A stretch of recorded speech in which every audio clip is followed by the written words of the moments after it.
December 21st, 1944. The town of Malmedy, Belgium. SS Colonel Otto Skorzeni's men are advancing. If you were a German soldier in that attack, you had reason for confidence. You had been told the offensive was working. You had watched the Americans retreat for 5 days. You had seen the weather close in, grounding Allied air power, removing the one advantage that had made daylight movement suicidal since June. The fog was your ally. The cold was your ally. The Americans ahead of you in Malmedy were tired, surprised, and running. And then the shells started landing above your head. Not in the ground, not on the road, above you, in the air, at precisely the height that maximized the cone of shrapnel, raining straight down onto anyone below. Into foxholes, through the gaps in overhead cover, onto men lying flat who had survived every artillery barrage before this one by doing exactly what they were doing now. It didn't work anymore. Within 48 hours, American intelligence estimates put German dead from proximity-fused rounds near Malmedy at 2,000 soldiers. 2,000 men, in 2 days, from a weapon that had existed for 3 years, and that the United States Army had refused to fire at German ground targets until 4 days earlier. General George Patton wrote a letter to the War Department shortly after. The letter is in the historical record. In it, Patton described catching a German battalion crossing the Sauer River with VT-fused artillery. He provided what he called a casualty count by actual count. His figure was 702 German soldiers dead. 1 engagement. 1 battalion concentration. 702 men. Patton wrote that when all armies got this shell, they would have to devise new methods of warfare. He was right. But here is the detail that makes the whole story strange. The Americans had possessed this weapon since 1942. They had fired it in the Pacific. They had fired it against the V-1 flying bombs over London. They had used it in every theater of the war except the one where it mattered most, the Western Front, where the German army was. For 2.5 years, the weapon that Patton said would require new methods of warfare sat in American arsenals, approved, manufactured, available, and deliberately withheld from the infantry. Not because it didn't work, because it worked too well. To understand why the United States Army spent 2.5 years refusing to give its soldiers the most effective anti-personnel weapon of the war, you have to understand what the VT fuse actually was. Not what it did, what it was. Because what it was had nothing to do with artillery. It was a radio transmitter the size of a man's fist, built to fit inside the nose of a standard 105mm or 155mm shell, designed to survive the violence of being fired from a gun at 1,800 feet per second, and programmed to send a signal, receive its own echo from the ground below, and detonate the shell at the mathematically optimal height above whatever surface it was approaching. 1,800 feet per second. The shell is spinning at 15,000 revolutions per minute. The acceleration at the moment of firing is 20,000 times the force of gravity.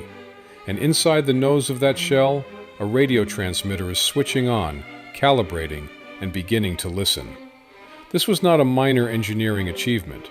This was the most sophisticated piece of miniaturized electronics ever mass-produced to that point in human history. The scientists who built it came from universities and corporate laboratories. The factories that made it were producing them by the millions. And the Army Air Forces were terrified that a single example, intact, might fall into German hands. Because if Germany reverse-engineered the VT fuse, it would not use it against American infantry.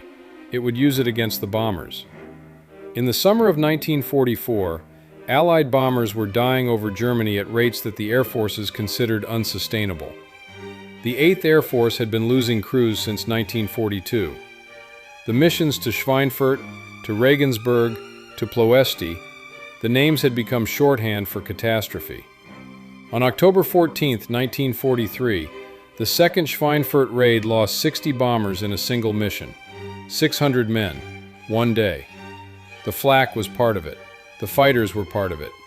But the fundamental problem was that the Germans could put anti-aircraft shells close enough to a B-17 to destroy it, and they could do it consistently enough to make deep penetration bombing missions a form of slow, institutional suicide. The VT fuse, used in anti-aircraft shells, changed that calculation in the other direction. A conventional anti-aircraft shell had to be set with a time fuse, a mechanical timer that the crew calculated based on the target's altitude, speed, and heading, then set by hand before loading. Get the calculation wrong by a fraction of a second, and the shell detonated too high or too low. Get it right, and the shell detonated close enough to shower the target with shrapnel. The margin for error was narrow. The calculation was fast. The results were inconsistent. The VT fuse did not need the calculation. It detonated when it was close enough.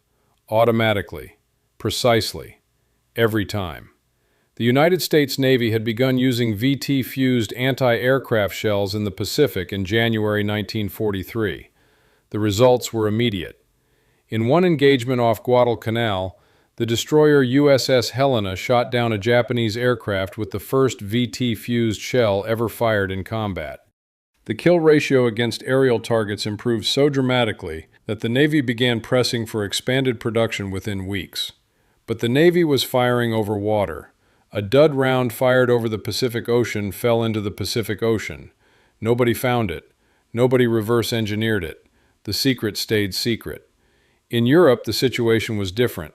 A dud round fired over occupied France fell into occupied France. German soldiers picked up unexploded ordnance as a matter of routine. They sent interesting specimens to laboratories. German engineers were not less capable than American engineers. The nation that had produced the jet fighter and the ballistic missile was not going to be defeated by a miniaturized radio transmitter if given a working example to examine. This was the calculation that the Army Air Forces made in 1943, and that determined American artillery policy for the next 2.5 years. The VT fuse could be used in anti-aircraft roles over the English Channel and the North Sea, where duds fell in water. It could be used in the Pacific, where duds fell in the ocean. It could not be used against ground targets in Europe, where duds fell on land, where German soldiers were present, where the most consequential intelligence compromise of the war was one unexploded shell away. The infantry would fight without it. This decision was made by men who understood what they were withholding. The Army ground forces had studied the VT fuse's potential against personnel in the open and produced assessments that were unambiguous. Against troops without overhead cover, a VT-fused airburst was 3 to 5 times more lethal than a conventional ground burst shell of the same caliber. The math was simple. The same number of guns, the same number of shells, the same number of missions, but 3 to 5 times the effect. The infantry, fighting through the bocage of Normandy in the summer of 1944, was not given this multiplier. The infantry, fighting through the Hurtgen Forest in the autumn of 1944, in some of the bloodiest close-country fighting of the European War, was not given this multiplier. The men dying in those forests and hedgerows were dying at rates that the VT fuse might have reduced, and the Army knew it, and the Army had decided that the risk of German capture outweighed the cost. It was a calculation made by men who were not in the foxholes. On December 16, 1944, the day the German offensive in the Ardennes began, the restriction was lifted. The reason was not sentiment. The reason was geography. The Battle of the Bulge was pushing the front westward, toward Belgium, toward territory where a captured dud was increasingly likely to end up behind American rather than German lines. The window was closing on the strategic risk. And the tactical need, the need to stop German armor and infantry advancing faster than American commanders had thought possible, had become urgent in a way that overrode the calculus that had held for 2 years. 200,000 VT fused shells were released to American batteries across the front. Within 4 days, Patton had 702 German soldiers dead from one concentration. Within 2 weeks, German prisoners were describing the new shells in interrogation reports with a consistency that American intelligence officers noted as remarkable. The prisoners did not know what the shells were. They knew what they did. They exploded above the ground. Cover did not work. Lying flat did not work. The foxhole that had been the fundamental unit of infantry survival since the First World War was no longer sufficient protection. German commanders offered a reward for a recovered intact fuse. They never collected it. Here is a number that does not make sense the first time you read it. During World War II, the United States produced approximately 22 million proximity fuses. Not 22,000, not 220,000, 22 million. More than one for every man, woman, and child in the state of California. More than the total number of artillery shells fired by the entire British Army in the First World War. A device containing a miniaturized radio transmitter, a battery, a capacitor, and an electric detonator, manufactured in the millions by factories that had been making vacuum tubes and radio components 6 months earlier. To understand how that happened, you have to understand what the VT fuse actually required to work. The shell spins at 15,000 revolutions per minute when fired. The acceleration at the moment of ignition subjects every component inside the fuse to a force 20,000 times that of gravity. The battery, a wet cell design activated by the same spin that fired the shell, had to switch on without being crushed. The radio transmitter had to begin operating within milliseconds. The receiver had to detect its own reflected signal bouncing back from the ground below. The timing circuit had to interpret that signal and trigger detonation at precisely the right moment. All of this had to happen inside a steel cylinder 4 inches long and 2 inches in diameter.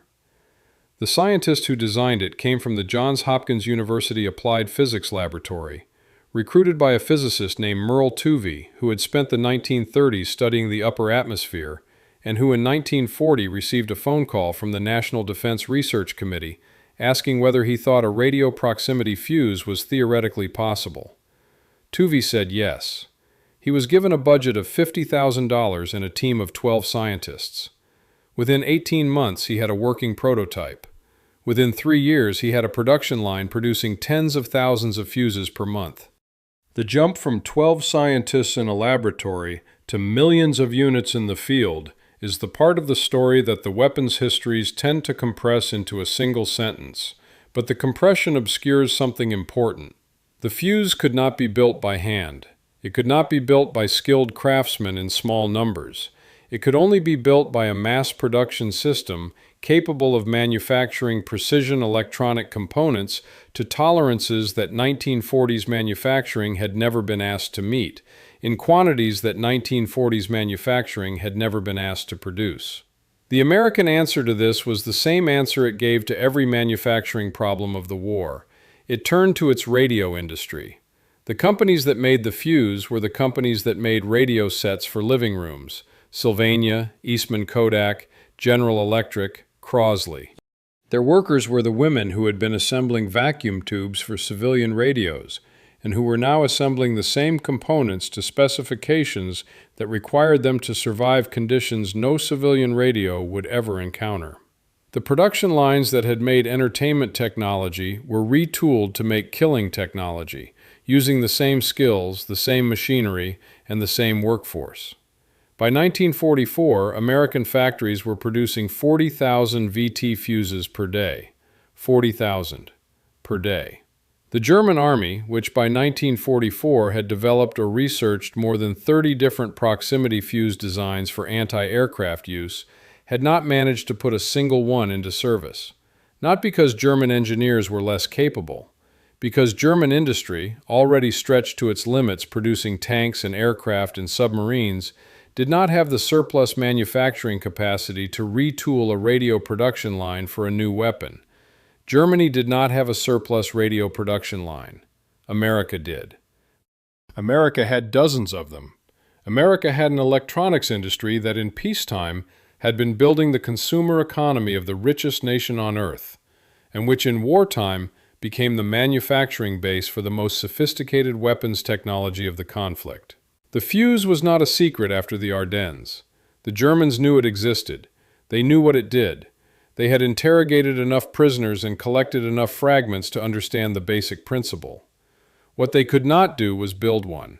Not in the numbers that mattered, not at 40,000 per day, not with the factories they had, running the production schedules they were running, In the industrial economy of a nation that had been at war since 1939, and whose manufacturing capacity was being systematically destroyed by the same bomber formations that the VT fuse had been protecting. The fuse was a weapon. It was also a mirror. It reflected in miniature everything that the war had already decided about the two industrial systems facing each other across the Rhine. The German engineers were not wrong to want it.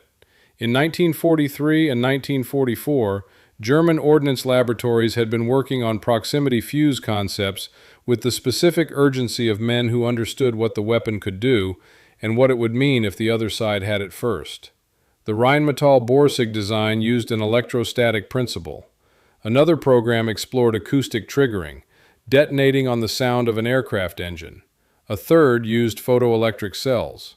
30 designs in total, across multiple laboratories, competing for resources that the German war economy was already allocating to a dozen other urgent programs simultaneously. None of them reached production.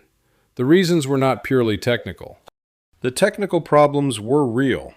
Miniaturizing a reliable electronic circuit to survive artillery firing loads was genuinely difficult, and the German programs were not close to solving it. But the deeper reason was industrial capacity, and industrial capacity was a problem that engineering could not solve. A German ordnance program in 1944 was competing for factory space, raw materials, and skilled labor against the Tiger II tank, the Me-262 jet fighter, the V-2 ballistic missile, and the Type 21 submarine. Each of these programs had champions in the hierarchy. Each of them consumed resources that the proximity fuse program needed. The German war economy was a system of competing priorities with no slack, no surplus, no margin for a new production line that would take months to tool up and years to reach meaningful output. The American war economy had slack. This is the fact that the German planners had consistently underestimated from 1941 onward. Not just the scale of American production, though the scale was consistently underestimated too, but the surplus capacity that American industry carried as a structural feature. An economy built to supply consumer goods to 130 million people generates manufacturing headroom that a war economy can redirect. The factories making vacuum tubes for living room radios became the factories making proximity fuses for artillery shells. The transition required retooling, retraining, and management, but the base was there. Germany had no equivalent base. German consumer electronics in 1940 was a fraction of American consumer electronics. The radio industry that existed was smaller, less automated, and by 1944 more damaged by bombing than the German armament sector the Allies were specifically targeting. The fuse could not be transferred from the American industrial context to the German one. It was not just a design. It was a product of a specific kind of economy, built by a specific kind of workforce, at a scale that required a specific kind of surplus. Merle Tuvey, the physicist who had designed the fuse, and who spent the rest of his life as a research scientist rather than a public figure, gave a lecture after the war in which he described what he considered the essential insight of the VT fuse program. It was not the radio principle, he said. It was not the miniaturization. Those were engineering problems, and engineers solve engineering problems. The insight was that the fuse had to be disposable. Every proximity fuse was used exactly once. It was fired into a shell, it transmitted for approximately 4 seconds, it detonated, and it ceased to exist. The investment, the precision manufacturing, the quality control, the miniaturized components, was expended in 4 seconds and never recovered. A nation that treated precision manufacturing as a scarce resource could not afford to build a weapon on that basis. A nation with surplus precision manufacturing capacity could. Tuvey said that when his team first presented the production economics to the Army, the response from the ordnance officers was silence, followed by the question of whether he was certain of the unit cost. He was certain. The cost per fuse was approximately $18 in 1944 dollars, roughly the cost of a decent pair of shoes, 40,000 of them per day. The arithmetic of what American industry was spending daily on proximity fuses was a number that, In Tuve's account, the ordnance officers did not initially believe was compatible with a war economy. It was compatible with the American war economy, not with any other. The German engineers who spent 1943 and 1944 working on their 30 proximity fuse designs were not failing because they were less intelligent than Tuve's team at Johns Hopkins. They were failing because they were trying to solve an industrial problem with an engineering solution. The problem was not in the laboratory. The problem was in the factory, and the factory problem had been decided long before the war by the specific character of the two economies facing each other across the Atlantic. The Americans had built the consumer economy of the modern world. The fuse was made of that economy. It could not have been made of anything else. There is a detail in the combat records of the 90th Infantry Division from the summer of 1944 that professional artillerists still cite when they want to explain what the VT fuse changed. In June and July, the division was fighting through the bocage, the Norman hedgerow country that turned every field into a fortress and every lane into a kill zone. The German defenders used the hedgerows the way the terrain demanded, dug into the base of the earthen banks, covered from above by the vegetation, protected from ground-burst shells by the mass of soil in front of them. A conventional artillery shell that landed in a Norman field and detonated on impact sent its shrapnel forward and upward at angles that the earthen bank absorbed. A soldier flat against the base of a hedgerow was, by the physics of the situation, substantially protected from everything except a direct hit. This was not a new observation. The Germans had been exploiting it since June 6th. American infantry commanders knew it. American artillery commanders knew it. The solution, time-fused airbursts, shells set to detonate above the ground before impact, was available in principle and unreliable in practice. The mechanical time fuse required a calculation based on range, angle, and atmospheric conditions that introduced enough error to make consistent airbursts at the right height over a specific hedgerow a matter of skill and luck rather than system. The VT fuse made it a matter of system. But the VT fuse was not available to the 90th Infantry Division in the summer of 1944. The restriction was still in place. The fuse that would have made the bocage fighting shorter and cheaper in American lives was sitting in arsenals behind the front, withheld by the same strategic calculation that had been holding it back since 1942. What the division used instead was a procedure that its artillerists developed from necessity, and that the official histories record without commentary as simply what the division's artillery did. They aimed at the tops of the hedgerows. A shell set for ground impact, fired at the correct angle to strike the top of the earthen bank rather than the ground in front of it, detonated on the vegetation and sent its shrapnel downward into the dug-in defenders behind the bank. The accuracy required was significant. The bank was 3 to 4 feet wide at the top. A shell that struck the face of the bank buried itself in earth before detonating. A shell that cleared the bank entirely detonated in the field behind it. The margin was narrow. American gun crews spent the summer of 1944 developing the skill to hit the tops of hedgerows with sufficient consistency to suppress German positions that airbursts would have suppressed automatically. This is the hidden cost of the VT fuse restriction. Not the shells that missed, not the missions that failed. Those are in the records and can be counted.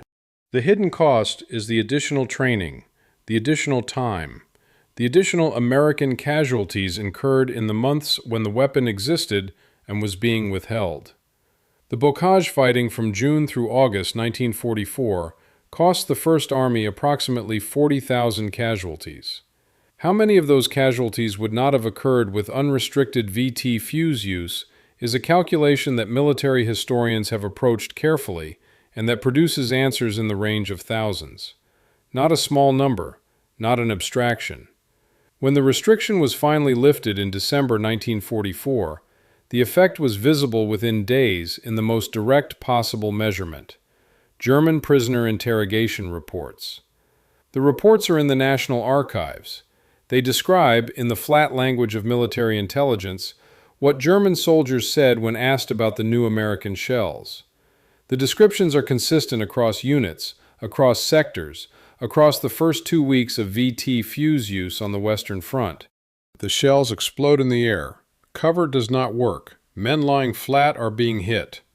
The foxhole, the fundamental defensive unit of infantry warfare since 1914, is no longer reliable protection.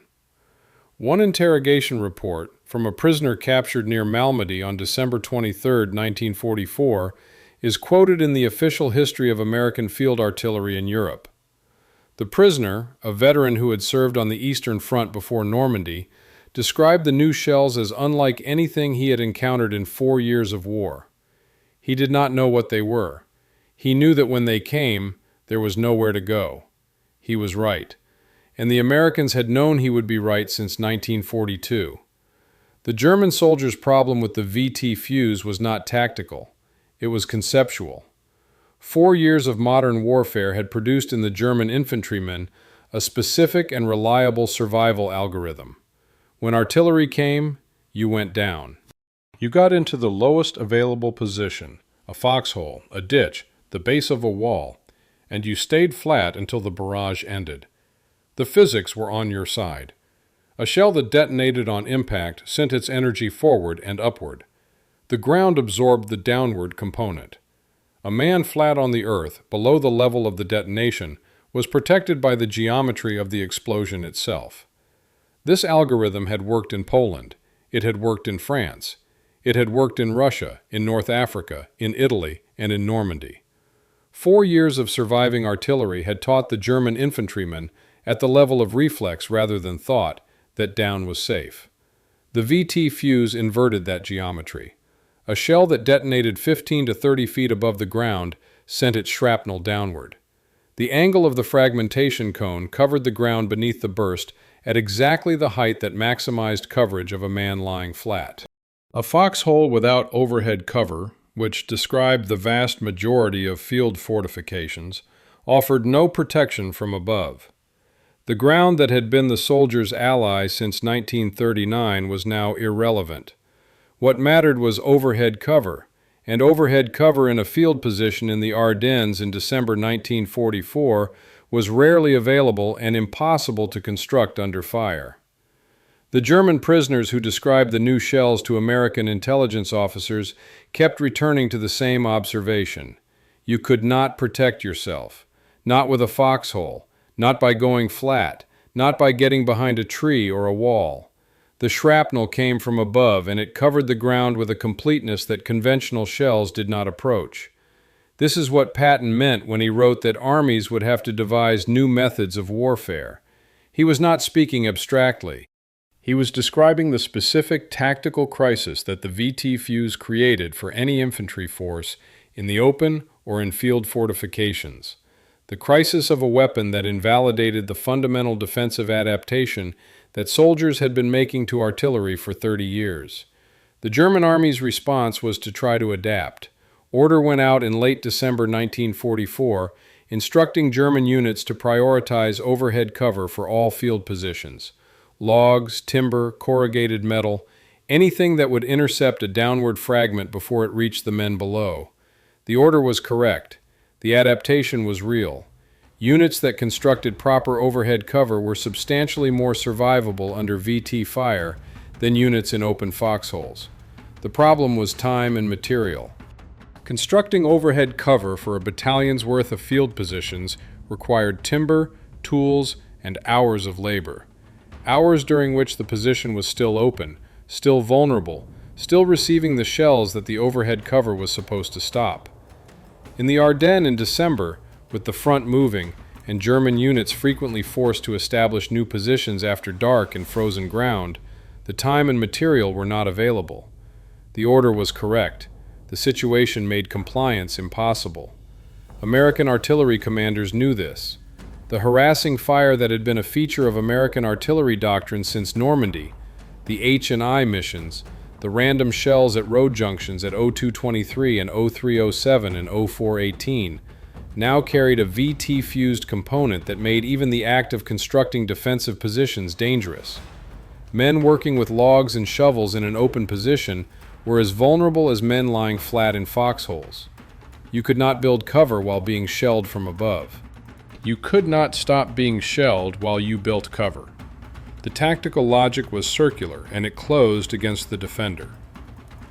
By the end of December 1944, American after-action reports from units using VT-fused ammunition were describing a consistent pattern in German behavior that one report characterized with professional understatement as a marked reduction in offensive activity. German units that had been attacking or counterattacking with regularity since December 16th had become, in the language of the intelligence summaries, tentative. Tentative. That is the word the reports use. 2,000 dead at Malmedy, 702 in one concentration at the Sauer River. A German army that had launched the largest offensive in the West since 1940, becoming, within 2 weeks, tentative. The VT fuse had been available since 1942. The men who fought through the bocage in the summer of 1944, who developed the technique of aiming at the tops of hedgerows because the weapon that would have made that technique unnecessary was sitting in an arsenal behind the front. Those men are mostly gone now. What remains is the record. The record is in the National Archives. It is in the after-action reports and the interrogation summaries and the divisional histories and Patton's letter to the War Department. And in the letter, Patton's arithmetic is simple and final. 702 dead, 1 concentration, 1 battalion, 4 seconds of radio transmission in the nose of a shell. On the night of December 17, 1944, a German officer named SS Colonel Joachim Peiper was moving his armored column through the Ardennes toward the Meuse River. Peiper was one of the most capable armored commanders the SS had produced. His column, Kampfgruppe Peiper, was the spearhead of the entire Ardennes offensive. It had 117 tanks, 149 half-tracks, and orders to reach the Meuse in 48 hours. It had already covered more ground in 24 hours than the German High Command had expected in 48. The weather was holding, the Americans were retreating, the offensive was working. And then the column stopped. Not from American tanks, not from American infantry. The road ahead was blocked by American vehicles that had been abandoned in the retreat. Trucks, jeeps, supply wagons clogging the single paved road that Peiper's heavy armor could use in the frozen Ardennes terrain. While his engineers worked to clear the road, Peiper's column sat stationary on an open road in the dark. American artillery found it. The shells that arrived over Peiper's column that night were not VT fused. The restriction had been lifted only the previous day, and the new ammunition had not yet reached the batteries supporting that sector. But the event illustrated the fundamental vulnerability that the VT fuse would shortly make catastrophic for German armored operations. A stationary column on a road was a fixed target. A fixed target with known coordinates could be engaged in under 3 minutes by an American Fire Direction Center. And a column that could not move, because the road was blocked, because the terrain precluded off-road movement, because the vehicles were too heavy for the frozen fields on either side, could be engaged for as long as the American ammunition lasted. The American ammunition lasted longer than the German column could afford to sit still. Peiper lost time he could not recover. The 48-hour schedule became 72 hours, became the question of whether he would reach the Meuse at all. He did not reach the Meuse. He ran out of fuel 18 miles short of it, abandoned his vehicles, and walked his men back to German lines through the snow. Fuel was why he stopped. But artillery, conventional artillery fired by American batteries using the fire direction system that could put steel on a map reference in under 3 minutes, was why he lost the hours that made the fuel problem fatal. Now add VT fuses to that column. The shells that detonated above Peiper's half-tracks on the open road would not have been stopped by the vehicle's armor. A half-track had overhead protection against small arms. It had no overhead protection against downward shrapnel from an airburst 15 feet above the vehicle. The men inside, the SS infantry that Peiper needed to hold the ground his tanks were taking, were protected from ground fire by the half-track's sides and from ground-burst artillery by the vehicle's floor. They were not protected from above. The VT fuse converted every artillery mission against a column of vehicles on an open road from a suppression problem into a personnel elimination problem. The vehicles might survive. The men inside them would not. American artillery commanders understood this within the first week of VT fuse use on the Western Front. The after-action reports from late December 1944 document a shift in the target priorities for VT-fused ammunition that reflects this understanding. Troop concentrations in the open, vehicle columns on roads, assembly areas where infantry was gathering before an attack. These became the primary targets for VT-fused rounds. Fortified positions, where overhead cover might mitigate the effect, received conventional ammunition. The Americans were matching the weapon to the target with the systematic attention of an army that had been thinking about fire control since before the war. The Germans were adapting to a weapon they did not have and could not replicate. General Hasso von Manteuffel, who commanded the 5th Panzer Army during the Bulge and who was one of the more analytically rigorous commanders the Wehrmacht produced, wrote in his post-war assessment that the American artillery response to the Ardennes offensive had been the single most important factor in its failure. Not the weather clearing, not the American armor, not Patton's relief of Bastogne, the artillery. Specifically, the speed of the American artillery response, the ability to put fire on a target in under 3 minutes, from guns that the Germans could not locate and silence, and the new shells that made being in the open, in vehicles, in assembly areas, on roads, a form of sustained attrition that the German infantry could not absorb. Manteuffel was not a man given to excuses.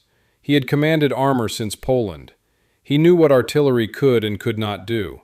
He said the American artillery was unlike anything he had encountered in the war. He was right, and he had only seen half of it. The half Manteuffel had not seen was London. 6 months before the Ardennes, in the summer of 1944, the German army had deployed a weapon it believed would change the war. The V-1 flying bomb, a pulse-jet cruise missile carrying an 1,800-pound warhead, was fired from launch sites in northern France toward London at the rate of dozens per day. It flew at 400 miles per hour at altitudes between 2,000 and 3,000 feet. It was fast enough that conventional fighter interception was marginal, and accurate enough that it was hitting London with a consistency that produced real civilian casualties and genuine strategic disruption. The British coastal anti-aircraft belt had been stopping approximately 17% of V-1s in June 1944. By late August, it was stopping 74%. The guns had not changed. The radar had improved. The fire control computers had improved. And the shells were now VT fused. A V-1 at 400 miles per hour at 2,500 feet was a target that a time-fused anti-aircraft shell could engage only with calculation errors that let most of the missiles through. The calculation required for a mechanical time fuse, altitude, speed, heading, fuse setting, firing angle, introduced enough uncertainty that the shell detonated near the target often enough to claim a fraction of them and missed entirely most of the time. The VT fuse did not calculate. It detected. The shell rose, the radio transmitter activated, and the fuse detonated when the signal bouncing back from the V-1's metal body reached the threshold that indicated proximity. No calculation, no timing error. The shell went off when it was close enough, and close enough to a V-1 was close enough to destroy it. The improvement from 17% to 74% interception rate was not achieved by better gunners or better guns or better radar alone. It was achieved by removing the timing error from the terminal phase of the engagement. The VT fuse was the single largest contributor to the improvement, and the improvement saved London. Not metaphorically. The V-1 campaign killed more than 6,000 British civilians. Without the VT fuse's contribution to the interception rate, the number would have been substantially higher. The weapon that had been designed for anti-aircraft use had proven itself against the specific threat the Germans had deployed. At the moment the Germans had deployed it, and the Germans did not know why their missiles were being stopped. German V-1 program assessments from the summer of 1944 attributed the improving interception rate to improved British radar and fire control, which was partly true, and to improved fighter tactics, which was also partly true. The VT fuse's contribution was invisible to German intelligence because the fuse left no recoverable evidence of its mechanism. A V-1 destroyed by a VT fused shell was destroyed. The fragments that reached the ground were the same fragments that a time-fused shell would have produced. The Germans were trying to understand a capability they could not observe directly. This was the pattern that recurred throughout the VT fuse's operational history. The weapon's effect was visible. Its mechanism was invisible. The Germans could measure the results: the 74% interception rate over London, the 702 dead at the Sour River, the columns that stopped moving at night. But they could not see the 4-second radio transmission in the nose of the shell that was producing those results. German intelligence by late December 1944 had assembled enough prisoner reports and fragment analyses to understand that the new American shells used some form of proximity sensing. The technical details remained unclear. The countermeasures, overhead cover, dispersal of formations, avoidance of open road movement during artillery active periods, were doctrinal responses to observed effects rather than engineered responses to understood mechanisms. They were the right responses. They were too late and too resource-intensive to implement fully in the conditions of the Ardennes winter. Manteuffel's 5th Panzer Army had launched the Ardennes offensive on December 16th with the expectation that weather, surprise, and armored mass would produce a breakthrough to Antwerp that would split the Allied front and force a negotiated peace. By January 1st, the offensive had been contained. By January 16th, the bulge had been eliminated. The German army had expended its last significant reserve of armor and fuel. The VT fuse had not stopped the offensive alone.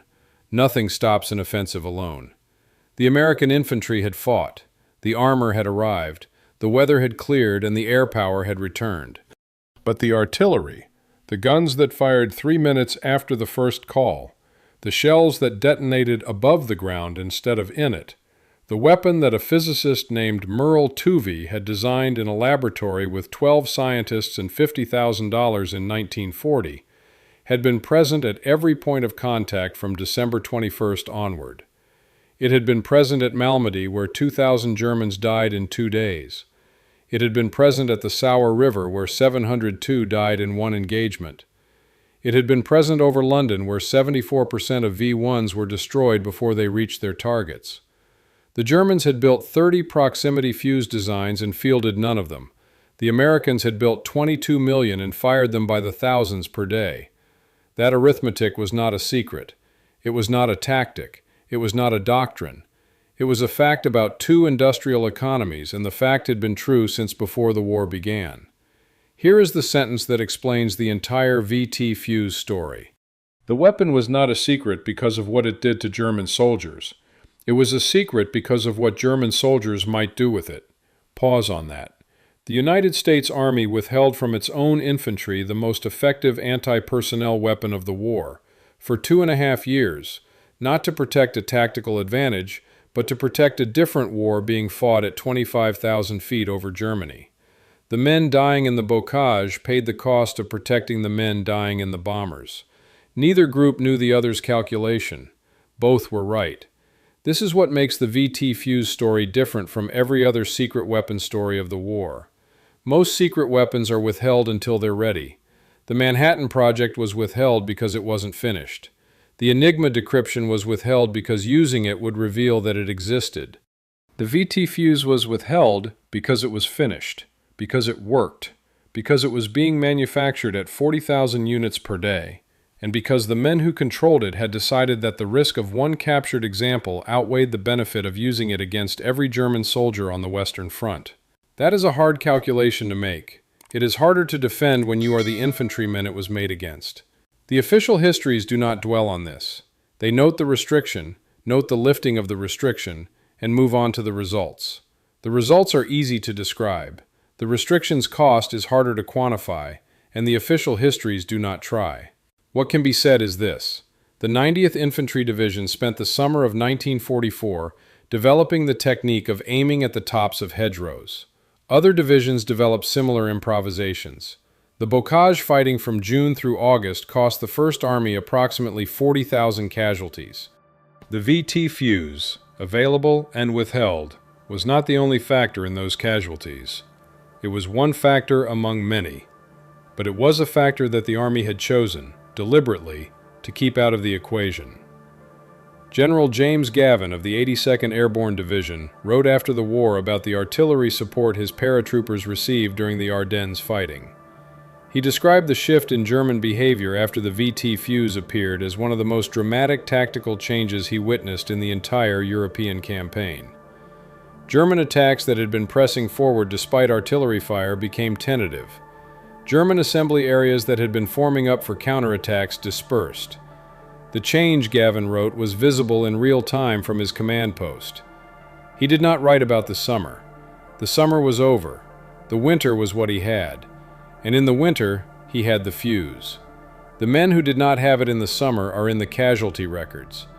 They are in the divisional histories that describe the hedgerow technique and the time fuse problems and the German positions that took 3 assaults to clear because the first 2 produced American dead rather than German. They are in the letters that families received and the telegrams that arrived at front doors in Ohio and Georgia and Pennsylvania in July and August of 1944. They are not in the story the way the Ardennes results are in the story, because the counterfactual, what would not have happened if the fuse had been released earlier, is a harder thing to document than what did happen when it was released. What did happen is in Patton's letter: 702 dead, 1 engagement. What might not have happened is in the 40,000 casualty figure from the bocage, and in the gap between that number and whatever the number would have been, with 3 to 5 times greater artillery lethality against the hedgerow positions. The gap has a name in military history. It is called the cost of strategic calculation. It is what happens when the men making decisions about weapons are not the men whose survival depends on those weapons being available. The decision was defensible. The men who made it were not wrong about the risk. If Germany had reverse-engineered the VT fuse for anti-aircraft use, the bomber campaign, the campaign that was destroying German oil production, German transportation, German industrial capacity, would have become dramatically more costly. The balance of strategic risk was real. But the men in the hedgerows were also real. Both things are true. The VT fuse story contains both of them, and it does not resolve them into a clean verdict. It holds them together in the specific tension that every war produces between the man with the strategy and the man in the field. The man in the field did not know about the calculation. He knew about the hedgerow. Merle Tuve spent the rest of his life studying the upper atmosphere. After the war, he returned to the Carnegie Institution in Washington, where he had been working in 1940 when the phone call came from the National Defense Research Committee. He never sought public recognition for the proximity fuse. He gave occasional lectures. He answered historians' questions. He did not write a memoir. In one of those lectures, delivered in the 1950s to an audience of physicists, Tuve described the moment he understood what the fuse program had actually been. Not a weapon, not a technical achievement, a translation problem. The problem, he said, was translating a scientific principle into an industrial product at a scale that made the scientific principle militarily meaningful. The principle, a radio transmitter that detected its own reflected signal, was not complicated. The challenge was making it survive the firing load, making it reliable enough to function in combat conditions, making it cheap enough to be disposable, and making it in the quantities that turned a laboratory curiosity into a strategic asset. The translation required a specific kind of economy. Tuve said that when he first understood the scale of production the Army needed, he had gone back to his team and asked whether what they were proposing was physically possible. Not theoretically, physically. Could the American manufacturing base actually produce a precision electronic component to the required tolerances, at the required volume, at a unit cost that made strategic sense? His team said yes. They were right because they understood something about the American economy that the German engineers working on their 30 proximity fuse designs did not have access to. The American consumer electronics industry had been building precision components in mass quantities for 2 decades. The tolerances required for a reliable vacuum tube in a living room radio were not identical to the tolerances required for a proximity fuse, but they were close enough that the workforce, the machinery, and the quality control systems already existed. The fuse was built from the surplus of American peacetime prosperity. It was built by women who had been assembling radios. It was shipped by the Red Ball Express, driven by men who had been told they were unfit for combat. It was fired by gun crews who had been farmers and factory workers and students 18 months earlier. It killed German soldiers who had been told that American democracy could not sustain a serious war. Everyone in that chain had been underestimated by someone. The German commanders who watched American artillery in Normandy and called it incompetent were reading it through the only framework their doctrine provided. Their framework had been built by an army that could not afford waste. The Americans were not building a framework around what they could afford. They were building a framework around what they had decided to produce. The decision had been made before Pearl Harbor, in the specific choices about industrial policy and consumer manufacturing and scientific investment that had produced, by 1940, the economy that Tuvey's team was able to draw on. The war did not create that economy. The war revealed it. By May 1945, American factories had produced 22 million proximity fuses. The Germans had produced 0. The German army that surrendered was not defeated by the fuse alone. It was defeated by the aggregate of everything the fuse represented: the industrial capacity, the scientific investment, the manufacturing workforce, the logistics system, the fire direction centers, the Piper Cubs flying at 1,000 feet doing 97% of all artillery adjustment missions in the European theater. The fuse was the smallest piece of it. 4 inches long, 2 inches wide, $18. It was also the clearest single expression of what the war had been about.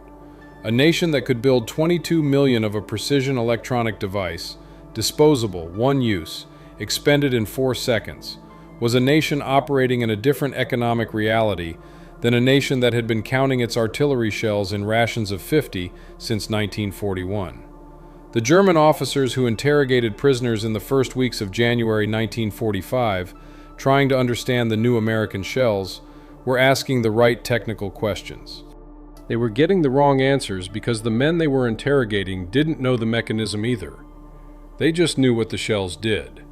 The shells exploded above the ground. Cover did not work. There was nowhere to go.